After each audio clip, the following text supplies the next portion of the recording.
Hello families, welcome back to my channel. ఈరోజు వీడియోలో ఒక మంచి టేస్టీ స్వీట్ రెసిపీతో మీ ముందుకు వచ్చేసాను. ఇంట్లో ఉండే బియ్యంతో పాయసం అండి. చాలా అంటే చాలా టేస్టీగా, మంచి క్రీమీ టెక్స్చర్తో, అలాగే మంచి అరోమాతో సూపర్గా ఉంటుంది. ఇంట్లో అవైలబుల్గా ఉండే కొన్ని ఇంగ్రీడియంట్స్తో ఈ రైస్ ఖీర్ని చాలా ఈజీగా ప్రిపేర్ చేసుకోవచ్చు. ఇంటికి ఎవరైనా చుట్టాలు వచ్చినా లేదా పండుగలప్పుడు ఏదైనా స్పెషల్గా స్వీట్ చేయాలనుకుంటే ఒక్కసారి నా మాట మేరకు ఈ రైస్ ఖీర్ని ట్రై చేసి చూడండి. చాలా టేస్టీగా ఉంటుంది. ఇంట్లో అందరికీ తప్పకుండా నచ్చుతుంది. సో లేట్ చేయకుండా ఈ రైస్ ఖీర్ని నా స్టైల్లో ఎలా ప్రిపేర్ చేసుకోవాలో చూసేయండి. ఫస్ట్ రైస్ ఖీర్ కోసం రైస్ని నానబెట్టుకోవాలండి. అందుకోసం ఒక బౌల్లోకి 1/3 కప్ బాస్మతి రైస్ని వేసుకోవాలి. ఇన్ కేస్ మీ దగ్గర ఒకవేళ బాస్మతి రైస్ లేకపోతే ఇంట్లో వాడే నార్మల్ రైస్తో కూడా ఈ పాయసాన్ని ప్రిపేర్ చేసుకోవచ్చండి.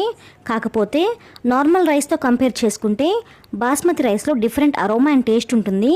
అందుకు